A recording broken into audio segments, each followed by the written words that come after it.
नमस्कार दोस्तों, study light YouTube channel में एक बार फिर से स्वागत है। और दोस्तों हम कर रहे हैं आरईएस मेंस की प्रिपरेशन, जिसमें हमारा जीएस 2 का जो पेपर है वो चल रहा है, जिसमें हमने साइंस एंड टेक्नोलॉजी का पोर्शन शुरू किया है।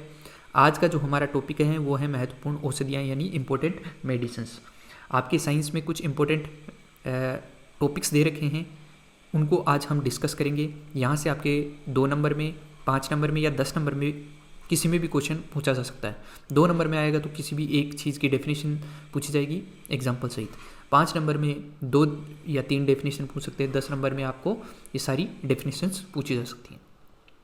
तो इस टॉपिक में हम कौन कौन सी चीज़ों के बारे में डिस्कस करेंगे, औषधियों के बारे में डिस्कस करेंगे। औषधियाँ होती क्या हैं, कितने प्रकार की होती हैं, एंटीऑक्सीडेंट के बारे में बात करेंगे, परिरक्षक यानी प्रिजर्वेटिव्स के बारे में बात करेंगे, फिर नाशक जिसमें 3 प्रकार के हम हर्बिसाइड यानी शाकनाशी, इंसेक्टिसाइड यानी कीटनाशक और फंगिसाइड यानी कवकनाशी के बारे में बात करेंगे।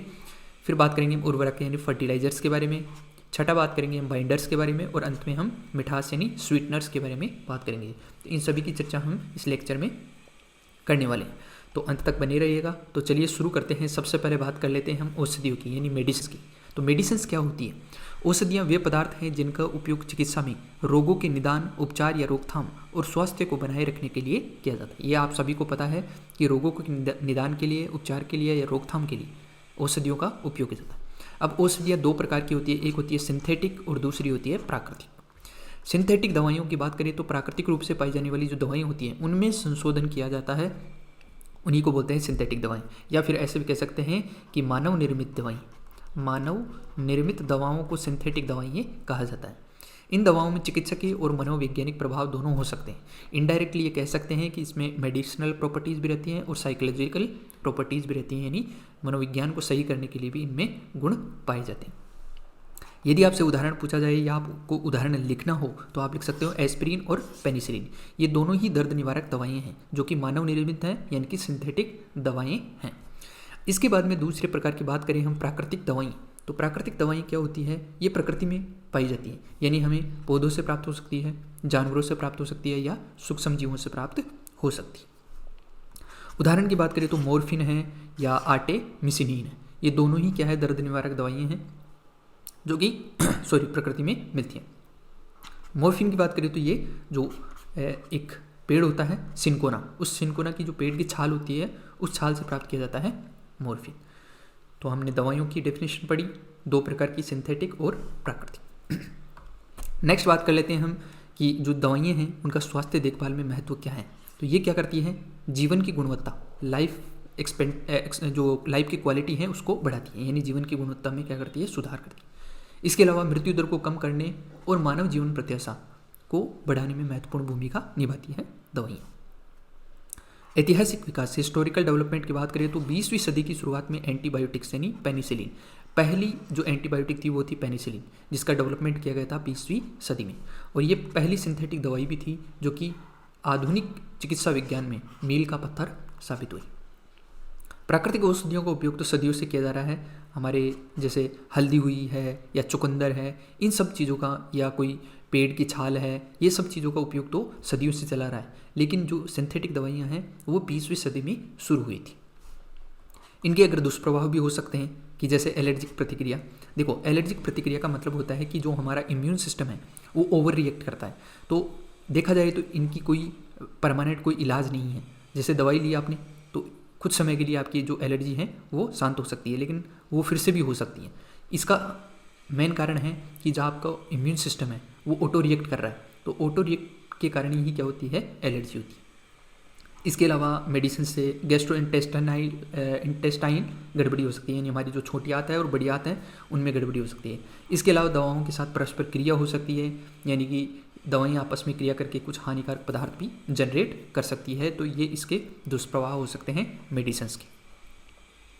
इसके बाद में चर्चा करते हैं हम एंटीऑक्सीडेंट की। एंटीऑक्सीडेंट क्या होता है? तो एंटीऑक्सीडेंट ऐसे यौगिक हैं जो शरीर में हानिकारक मुक्त कणों को निष्क्रिय करके ऑक्सीडेटिव तनाव से होने वाली क्षति से कोशिकाओं की रक्षा करती है। एंटीऑक्सीडेंट कहने का मतलब है कि हमारे शरीर में लाखों करोड़ों कोशिकाएं पाई जाती है, उन कोशिकाओं की रक्षा करने का काम करते हैं एंटीऑक्सीडेंट। तो एंटीऑक्सीडेंट प्रॉपर्टीज़ के लिए कुछ चीज़ें होती है, जैसे ब्लूबेरी है तो इसमें एंटीऑक्सीडेंट गुण पाए जाते हैं। शहद में, हल्दी में, अखरोट, तिल, अलसी, नींबू, आंवला, तुलसी, पालक, चुकंदर, बादाम, स्ट्रॉबेरी, कोकोआ।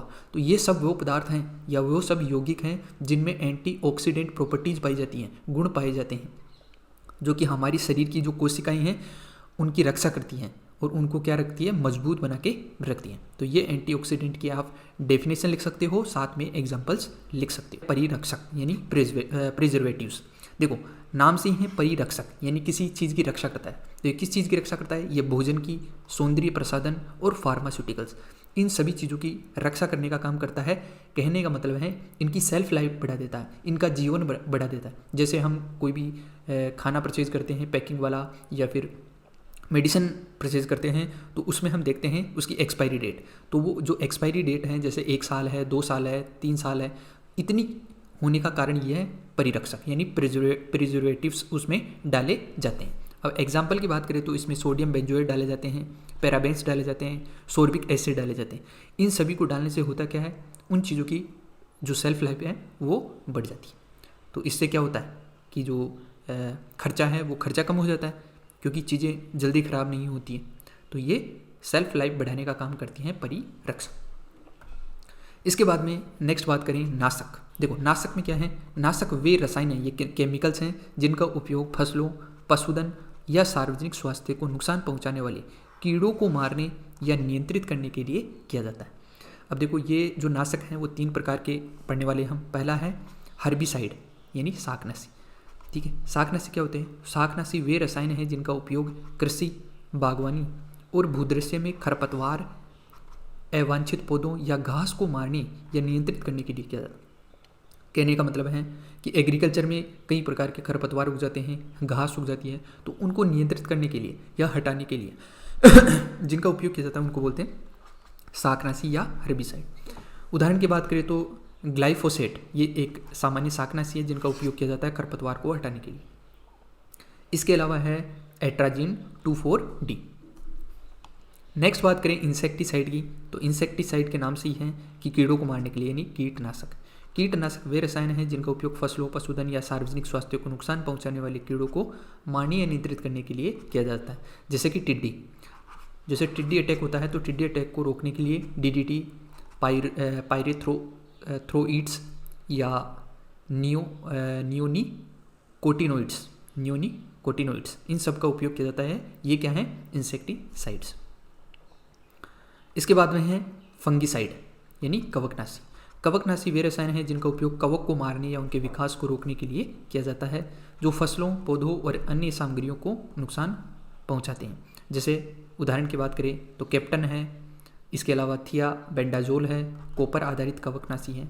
तो ये सभी जो कवकनाशी हैं वो कवक को हटाने में महत्वपूर्ण भूमिका निभाते हैं। इसके बाद में अगले बात करते हैं हम उर्वरक यानी फर्टिलाइजर्स। तो फर्टिलाइजर क्या होते हैं, उर्वरक वे पदार्थ हैं जो नाइट्रोजन, फॉस्फोरस और पोटेशियम, जिसको हम शॉर्ट में जानते हैं NPK, नाइट्रोजन, फॉस्फोरस और पोटेशियम, जैसे आवश्यक पोषक तत्व प्रदान करते हैं, पौधों की वृद्धि को बढ़ावा देने और फसल की पैदावार में सुधार करने के लिए मिट्टी या पौधों पर लगाए जाते हैं। NPK की बात करिए तो इसका जो आइडियल रेशो है वो होना चाहिए 2:1:1। कहने का मतलब है कि यदि हमने खेत में 2 किलो नाइट्रोजन लिया है तो उसमें 1 किलो फास्फोरस और 1 किलो पोटेशियम लेना चाहिए। लेकिन हमारे इंडिया में क्या है, जो आइडियल रेशो है उससे बहुत ज़्यादा है, 8:4:4 है। यानी ये रेशो अभी 8:1:1 ये है। तो यहाँ पे क्या है, यानी जो नाइट्रोजन है उसकी मात्रा जो ज़्यादा है लेकिन फास्फोरस और पोटेशियम की मात्रा कम है, जिसके कारण जो हमारी जो भूमि है वो क्या होती जा रही है, अनु उपजाऊ होती जा रही है। तो इन पे हमें ध्यान देने की ज़रूरत। अगर आपको उदाहरण लिखने हैं उर्वरक की तो इसमें लिख सकते हो आप अमोनियम नाइट्रेट लिख सकते हो, ट्रिपल सुपर फॉस्फेट लिख सकते हो या पोटेशियम क्लोराइड लिख सकते हो। तो ये एग्जाम्पल हैं फर्टिलाइजर्स के यानी उर्वरक के। नेक्स्ट आता है बाइंडर्स। बाइंडर्स क्या है, तो बाइंडर ऐसे पदार्थ हैं जिनका उपयोग मिश्रण के घटकों को एक साथ रखने, इसे एकजुट और स्थिर बनाने के लिए किया जाता है। वे फार्मास्यूटिकल्स, खाद्य उत्पादों और विनिर्माण क्षेत्र में इंपॉर्टेंट होते हैं, इनका उपयोग किया जाता है। जैसे कि बात करें तो फार्मास्यूटिकल्स में जो टेबलेट आती है और कैप्सूल आते हैं उनके लिए बाइंडर का उपयोग किया जाता है। आपने देखा होगा कैप्सूल में एक कुछ इस प्रकार का एक बाइंडर रहता है जिसमें क्या भरा रहता है, कुछ पाउडर टाइप भरा रहता है, तो ये है बाइंडर। तो इनका उपयोग किया जाता है। और ये हमारे शरीर की, ये प्लास्टिक नहीं होती, ये ज़्यादातर चीज़ें होती है जिलेटिन। तो बाइंडर्स में स्टार्च का उपयोग किया जाता है, जिलेटिन का उपयोग किया जाता है और सेलुलोज का उपयोग किया जाता है। और ये हमारे शरीर में जाकर क्या हो जाते हैं, डिग्रेड हो जाते हैं, यानी हमारे शरीर के लिए नुकसानदायक नहीं होते। नेक्स्ट बात करते हैं मिठास यानी स्वीटनर्स की। तो स्वीटनर्स क्या होता है? स्वीटनर्स की बात करें तो मिठास ऐसे पदार्थ हैं जो खाद्य पदार्थों और पेय पदार्थों को मीठा स्वाद प्रदान करते हैं। अब देखो, मीठा हमारे को दो तरीके से मिल सकता है। एक होता है कार्बोहाइड्रेट से मिलने वाला मीठा, कार्बोहाइड्रेट या हाइड्रेट, और दूसरा है प्रोटीन से मिलने वाला मीठा। ये दो प्रकार के मीठे होते हैं। ये देखो, कार्बोहाइड्रेट से जो मिलने वाला मीठा है ये डायबिटीज़ का कारण बनता है, डायबिटीज़, इससे होती है डायबिटीज़, ठीक है, डायबिटीज़।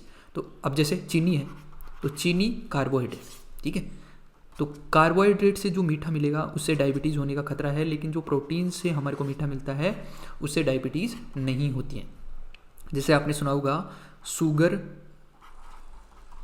फ्री गुलाब जामुन। अब इसका मतलब ये नहीं है कि ये जो गुलाब जामुन है ये फीके हैं, ये फीके नहीं हैं, ये मीठे ही हैं। लेकिन मीठे कौन से हैं? ये प्रोटीन वाला मीठा है, इसमें प्रोटीन डाला जाता है जिससे कि ये डायबिटीज़ का कारण नहीं बनते हैं। तो डायबिटीज़ जो है वो कार्बोहाइड्रेट वाले जो पदार्थ होते हैं, ये यौगिक होते हैं, वो करते हैं डायबिटीज़, ठीक है। तो ये याद रखना कि प्रोटीन वाला जो मीठा है, जैसे कि अंगूर है, तो अंगूर जो हैं, अंगूर में कार्बोहाइड्रेट पाया जाता है, तो ये जो डायबिटीज़ पेशेंट हैं उनको अंगूर नहीं खाना चाहिए। अब अगर उदाहरण की बात करें तो स्वीटनर्स में सुक्रोज जैसे टेबल शुगर है जो हम चीनी यूज़ करते हैं, इसके अलावा एस्पार्टेम है, स्टीविओल है, ग्लाइकोसाइड्स हैं, स्टीविओल ग्लाइकोसाइड्स, तो ये सभी क्या हैं? स्वीटनर्स। तो यहाँ पे ये इंपॉर्टेंट डेफिनेशंस थी, इनके हमने एग्जांपल्स देखे। आई होप कि आपको ये लेक्चर अच्छा लगा होगा।